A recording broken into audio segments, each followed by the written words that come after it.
Oh, yeah, that's what I'm talking about. Another episode of the Tech Preacher Podcast, Uncut, baby. That's what I'm talking about. Man, listen, man, I feel so good and so blessed, baby. But we gonna talk about a little stuff, you know what I'm saying? We gonna talk about some things on the docket this week, right? Listen, man, one thing that I always do here on this podcast is I read everybody's comments. Comments to me is very important. And so last week, I talked about, YouTube trolls and for YouTube content creators, what you got to do to combat that. And a lot of people hit me in the comments and say, hey, Easy, I really do love that inspiration, that knowledge that you talk about.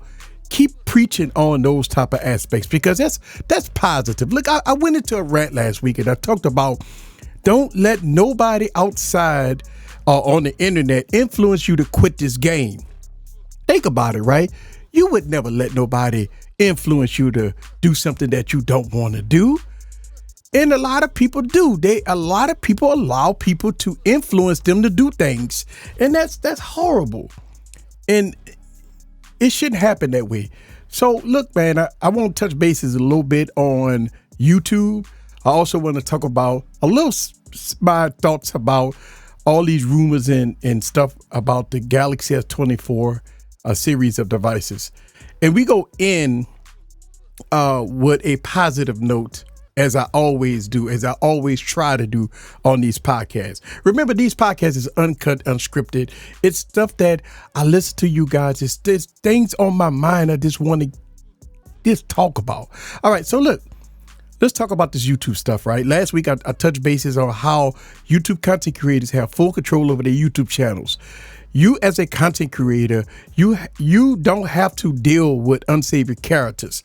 Look, constructive criticism is fine, but if you feel that person is a troll or being combative or something like that, they got tools in the settings of YouTube. You could go in there, you could put keywords, you can ban people, block people, however you want to say it. You could delete comments. Here's my thing, and I want y'all guys to know this, right? Your comment section should be a pleasant section for people to leave comments and debate, right? When I say debate, I'm talking about you might have one person that say, hey, look, I like XYZ device. And another person might say, you know what? I like that device, but I'm leaning towards X, Y, and Z device. And they'll have a healthy debate. No fussing, no cussing each other out and stuff like that. Those are healthy debates. That's fine. You may have people that ask questions in the comments. Listen, the comment section is a place where a lot of people want to get their questions answered. So you do have a lot of people that might want to ask questions to the content creator in the comments. And I would encourage every content creator that have a YouTube channel, whether or not you small, medium, or large. We know the larger content creators usually don't reply back to nobody. Listen, man, I've been committed since day one that I would never let my comment section just veer off. I have my notifications on all my YouTube channels. By the way, I got 3 of them. And every time I get a comment, I get a notification. And listen, I do get plenty of notifications. That's fine. I committed to my audience. So I answer 95% of all my comments. And I regulate my comment section for a couple of reasons. I want my comment section to be a place where people could ask questions, leave comments and about their thoughts and opinion about the video they watched. And that's what it's for. Now, when you get into people that want to, cuss each other out, threaten each other, cyberbully each other, then that's when a content creator is supposed to step in and, take care of that, right? How do you take care of that? Delete the comments and block and ban the person. Listen, man, when I tell you my block list is full, I always talk about this. My block list is full. And the reason why is because some people believe that they can dictate what I'm supposed to do on this YouTube channel. Some people believe that when they leave comments, you're supposed to be doing this and you're supposed to be an elite YouTuber. You're not supposed to be doing this. And listen, I get people tell me this all the time. You're not supposed to review X, Y, and Z devices. You only supposed to review flagships, so-called flagships. Listen, man, this YouTube channel is about the people, baby. Not everybody want to shell out $2,000, $1,500, and over $1,000 for devices, bruh. So I try to keep a mixture of low end, because listen, let's call it how we see it. I absolutely love low end devices. I'm using 2 low end devices as my daily driver. So yes, I absolutely love low end devices. And it's so funny that when we talk about, oh my God, I can't believe you got 230 phones and you always using old phones. It's because it's the satisfaction that I get from those phones. And I will not allow nobody to persuade me otherwise. It's up to me to make that change. It's not up to anybody trying to influence me or try to dictate me or try to force me to make changes. When I'm ready for a change, I'm going to make that change. And the thing about it is 2 things: either your viewers and your audience is going to respect it or they can move on. That's it. And listen, everybody got a valid opinion, you know what I mean? Oh my God, I can't believe you're using old devices. I can't believe you're using no-name devices. Listen, what's a no-name device, right? Anything that's not Apple or Samsung is considered a no-name device. I get this for people, right? I get it, right? You know, you got your Apple fanboys, you got the Samsung fanboys. They believe that every YouTuber, big YouTuber, medium-sized YouTuber, all they carry flagships. That's the thing. You need to have the latest and greatest flagships. And that is the wrong answer. I always say that a content creator ought to have the device that pleases them, whatever device that works for them.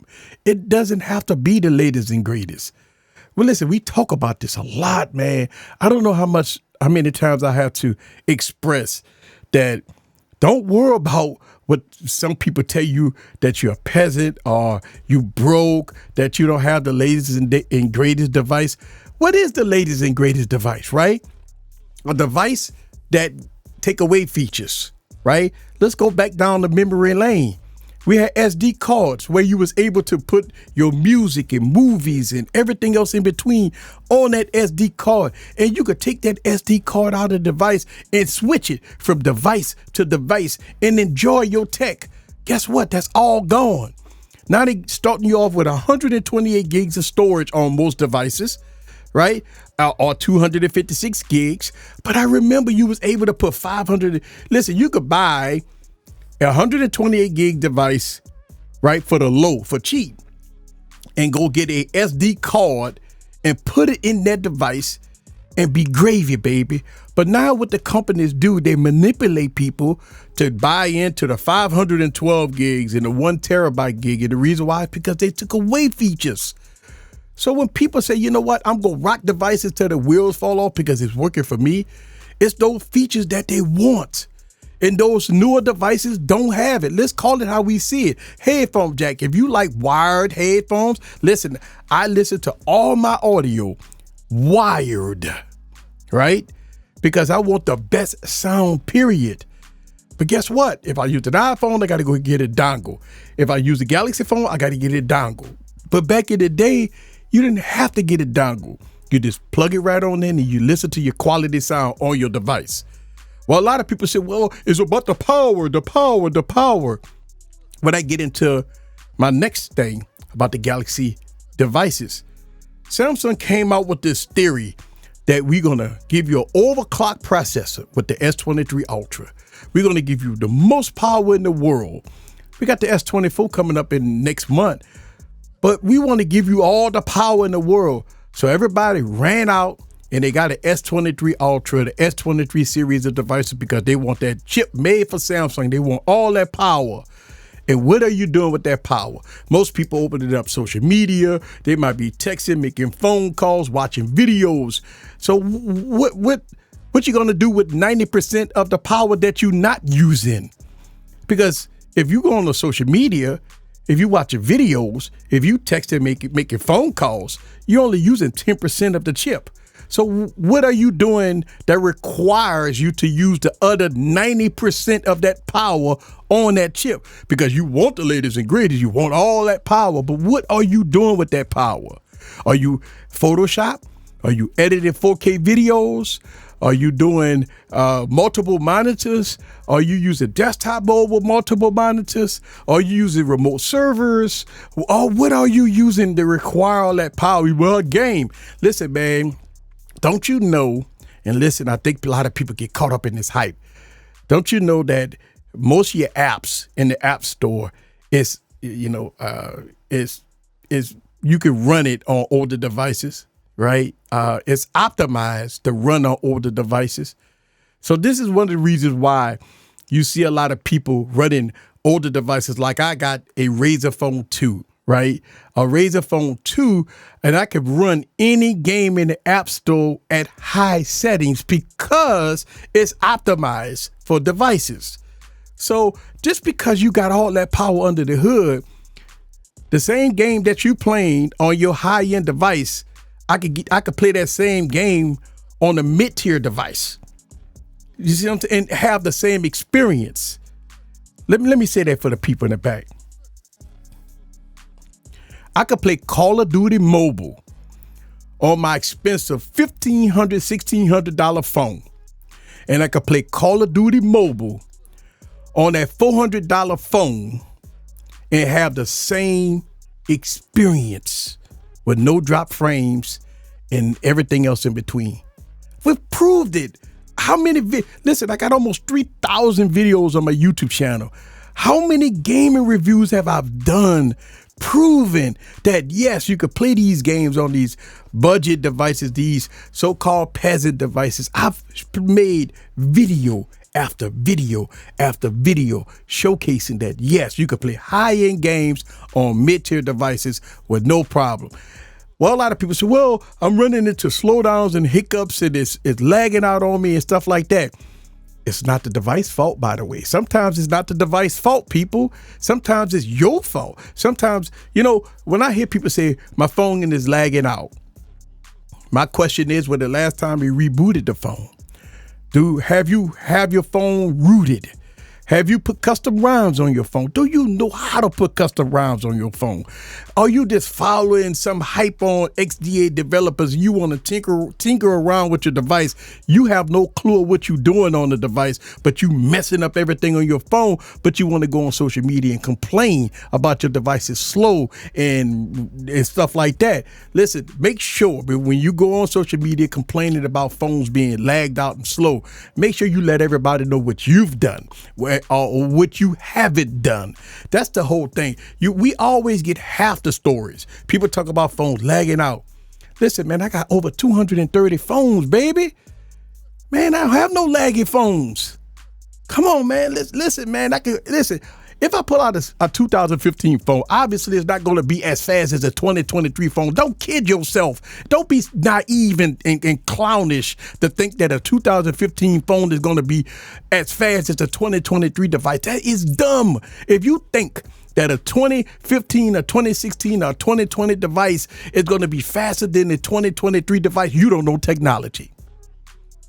What I mean by lagginess and stuff like that, you have to put yourself in that device's shoes of that era.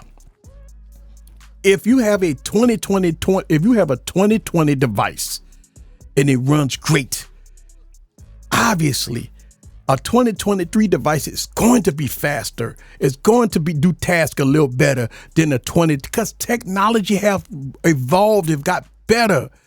But that doesn't mean that it's bad. That's the whole thing. So I always encourage people to, stop following the hype and stuff like that. Listen, man, I've run devices, older devices, and I know what to expect. My expectations of a 2019 device, like I roll with my Galaxy Note 9. I love my Galaxy Note 9. Listen, I might be talking about 2019 devices and stuff like that. But those devices have impressed me with speed and functionality. So I might be giving too much credit to 2022 and 2023 devices when, baby, I could pull out a Galaxy Note 9 and that son bitch run fast. I'm telling you, I don't know. Maybe mine was made on a Monday instead of a Sunday. I don't know. But I got 3 Galaxy Note 9s and they run great. Listen, I could pull out a Galaxy Note 10 and that thing run great. I could pull out one of my favorites, OnePlus 7 Pro, and that device runs great. I could pull out a Realme GT that was made in 2021 or 2020, I don't know, but that's one of my fastest phones in the arsenal. So when I talk about my fastest phones, I might be giving too much credit to 2023 devices when I'm talking about, performance is better and all that stuff like that. Maybe I might want to rethink that, because I'm gonna tell you, I've run older devices and they run great. So when we talk about phones lagging out, right? What have you done? When the last time you factory reset it? When the last time you rebooted it? When the last time you looked at the apps that you don't even use? Have you downloaded unauthorized APKs? Have you got your device rooted? I mean, you got so many factors on why devices slow down. And a lot of people don't give out that information, but they're quick to talk about how phones lag out. Listen, if I had a phone lag out, the first thing I'm going to do is factory reset it. And it's going to go back to being fast again. And I can rock that device for another 6 to 9 months fast before I might have to do it again. I mean, it is what it is. And so, look, man, I know I'm spending a lot of time on this subject. It's because I believe that people don't disclose all the information before they go on social media and complain. So I think we have to take a lot of this stuff with a grain of salt. Yes, I'm on Twitter. Yes, I'm on Reddit. I read all that stuff, and I take a lot of that stuff with a grain of salt. I'm not saying that a lot of people is lying. All I'm saying is that they got preventive things that you can do to keep your device running fast and fluid all the time. A lot of people don't do that. And listen, that's why I'm here to educate. A lot of people may not know. So we talk about it here. We talk about it on live streams. I talk about it here. We talk about preventive maintenance. We talk about things to keep your older device running fast. So we talk about this stuff so you can have the tools available for you to keep your devices running fast. All right. So I just want to touch bases on that. But YouTube content creators, you have the tools. You can do whatever you need to do to keep your YouTube channel running great, no matter what. I do want to talk about the Galaxy S24 Ultra that's coming out. Listen, man, it's coming out early. Why is that? Why is it coming out early? I mean, why not Samsung take the time, take maybe that extra month and do some improvements with it, right? I mean, do some more, something else to it, right? Why you got to me, when I hear devices coming out early, listen, the OnePlus Open got delayed. You know why? Because they want to perfect it. They want to make sure it was right. They want to make sure that things was great. They want to innovate. And guess what? They did a damn good job at it. Most people saying that they phone of the year. But here we got Samsung said, we go this. Put a flat display on it, do an overclock processor, give you the same 12 gigs of RAM, give you One UI 6, maybe One UI 6.1. We're going to go from 10x zoom to back to 4x zoom on the cameras, give you the same cameras that you already had on the Galaxy S22 and the Galaxy S23. We're going to give you the same cameras, and we go just, do a little tweaking with software, and we go charge it $12.99 for it, $1,400 for it. And a lot of people are hyping it up. Oh my God, we getting a flat display. For what I understand, if you go for the regular model and the plus model, it already have a flat display. So if you want a flat display, you could just get the plus model.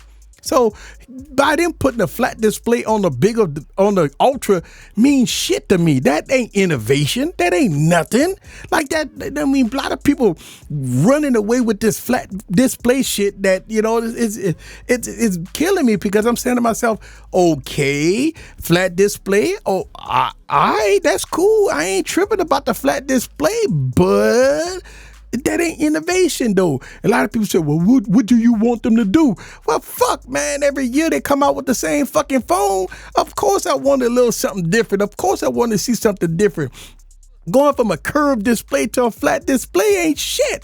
Like, to me, putting in the overclock processor, Samsung been putting the same 12 gigs of RAM in their phones forever. Since what? The Galaxy S10, right? Galaxy S10 Plus had 12 gigs of RAM, right?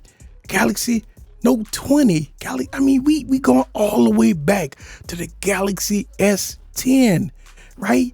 So, look, they said, well, how much RAM you want to put in it? It ain't about the RAM. It's about Samsung doing something different, not the same old crap. Listen, man, this is one of the reasons why I did not buy the Z Fold 5. A lot of people say, well, it's a huge improvement. Man, listen, man, okay. It ain't no huge improvement to me, and that's one of the reasons why I didn't buy it. And one of the reasons why I'm so critical about Samsung, because people hype it up so much. Apple been making the same fucking form factor for 1,000 years. And it's, oh my God, give me a fucking break here, right? Apple haven't done anything in years. Samsung haven't done nothing in years, and people hype them up and think that they're the best thing since sliced bread. But when we talk about things like the Pixels and other devices out there, Motorola is stepping up. A whole lot of devices is stepping up, but people don't give them the time of day. But those are the devices that's innovating. Those are the companies that's pushing the needle. Those are the companies that's doing what they got to do at a cheaper price, by the way, right?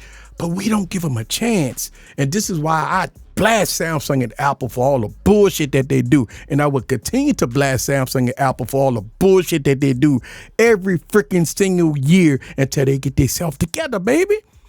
Because at the end of the day, you can't sit up and tell me going from a curved display to a flat display with an overclock processor, with 12 gigs of RAM with one UI 6 that we already got on the S23, we already got on the Z Fold 5, is going to be groundbreaking. Come on, man, give me a fucking break here, right? When is it time for us to start calling Samsung out for the bullshit? When is it time for us to start calling Apple out for the bullshit? And this the problem that I got. So when I tell people I rock an LG V60, people get frowned up and pissed off. Well, fuck, tell me what Samsung done. Tell me what Apple have done, right? I got the fucking iPhone 15 Pro Max. What have they done? The shit the same to me. I got a Galaxy S23 Ultra. I took my SIM card out of it because you know why? This fucking ain't nothing. So that's one of the reasons why. Man, listen, it is what it is. But at the end of the day, man, listen, I don't see anything. Listen, man, I got 230 phones, baby. And I can show you innovation. I can show you going from one device to the next that they have done things differently. They have done a whole lot of things differently. So don't come with the crap about what you want Samsung to do. Well, fuck, they want your $1,500 every year. They want your money. And we don't want to ask them to give us a little more than what they're giving us right now. Instead of them taking away features, can you give us something? Can you add features instead of taking away features? Listen, man, it burns me up. And, I talk about this. I'm going to continue to blast Samsung out, blast Apple out about the bullshit that they do. It is what it is, man. And a lot of people don't like it. Listen, man, if you don't like it, move on. If you don't like me talking about it, don't listen. If you don't want to hear it, unsubscribe. If you want to hear fanboys cream over your favorite devices, this ain't the place for you, baby. If you want somebody to tell you that Samsung is the best thing on the planet and they innovate and they doing this is the wrong channel for you, baby. Move on to one of those channels out there that tell you all about the Samsung shit and the Apple shit. Go to those channels, man. Right here, I keep it real. So that's why I talk about when I use a Unihertz tank as my daily driver. When I use the LG V60 as my daily driver. You know why? Because pound for pound, those devices have a whole lot of features that these so-called flagships don't have. They have a whole lot of features that a fucking month worth of battery life on a Unihertz tank, right? I have everything else in between with those devices. I carry 3 devices. The Pixel 8 Pro has been my top dog so far this year. So I carry 3 phones. The Pixel 8 Pro has been my top dog. The LG V60 and the Unihertz tank is my top dogs right now in my pocket. That's what I roll with. It is what it is, baby. Listen, man, I do want to talk about my favorite phone of the year, and it is the Pixel 8 Pro. Google have stepped up. Listen, man, when you talk about innovation, look at the Pixel 5. Look at the Pixel 4. And then when Google came and changed everything and went to the Pixel 6, new design, new hardware, software, they was all in on AI. They was all in on the cameras. They were trying to give you a new look. Listen, man, it took them a couple of years to get it right. Listen, the Pixel 6 was okay, right? It had issues, overheating, stuff like that. They got it right with software updates. The Pixel 7 Pro, not one of my favorites. The Pixel 7 Pro was not one of my favorites. I had a hard time with that device. But over time, software updates fixed it. It fixed some of those issues, right? The Pixel 8 Pro capitalized on all 3 of those issues, and it give you a prime device. Samsung been doing this shit for fucking a decade, and they still haven't got it right, right? Google changed it up, and I like the direction that they're going in, and they're doing good. And not only that, but it's a cheaper price, right? I mean, you could get $200 off on the Pixels right now, and it works great. I think, for me, it's to me, that's my phone of the year, right? Don't get me wrong, the S23 Ultra is great, but I just don't see Samsung moving the needle. The S22 was great. The S21 was, that's Broomhill. That was a little different. The Note 20 Ultra was great, right? But we don't see no path forward. We're not seeing nothing forward. And this is one of the reasons why I see Samsung stagnate, right? They're not doing anything, and that's one of the things that impressed me about companies like Unihertz, right? I mean, you think about it, right? They've been pushing the needle, man. They've been, people complained that they wanted a faster processor. They wanted more features. They wanted a projector. They wanted this and they wanted that. They put a freaking projector on the device. They put beaming capability on the device. They give you a month of battery life on the device. They got a suite of software for camping and pedometers and speedometers and all kinds of things. They got underwater camera software and all that stuff already in there. That's what I like. That's awesome. That's what I'm talking about, right? I mean, damn, you got headphone jack, you got reverse charging on it. I mean, you got IR blaster, dual SIM support, you got 5G, Wi-Fi 6, you got all this stuff going on for $400. And that's, God, man, well, what about the cameras? What about the cameras? Listen, man, I understand people praise cameras and stuff like that. And I mean, listen, man, I always say, man, it's up to the user. You could put a professional photographer on a budget phone, go get a better shot than a amateur on a high-end phone. I would stand my ground on that one. So it is what it is. All right, guys, listen. I really appreciate y'all guys listening to these podcasts. I know I rant. I won't leave on a positive note here. I really appreciate y'all guys listening to me. It's been fun. It's been great. And man, we're going to see y'all next week. Same bad place, same bad time. These Uncut is for you guys. This is what I do for you guys. Listen, man, I really appreciate everybody listening to the podcast, man. And I know time go by fast when I'm talking, baby. I know I talk too much, but hey, I want to get my point across. I want y'all guys to feel what I'm saying here, right? And I will continue to do this. Thank y'all guys very much. And we're going to see you next week, baby. Same bat place, same bat time, baby. Oh, yeah. Later, y'all. We're going to see you next week. Peace, y'all.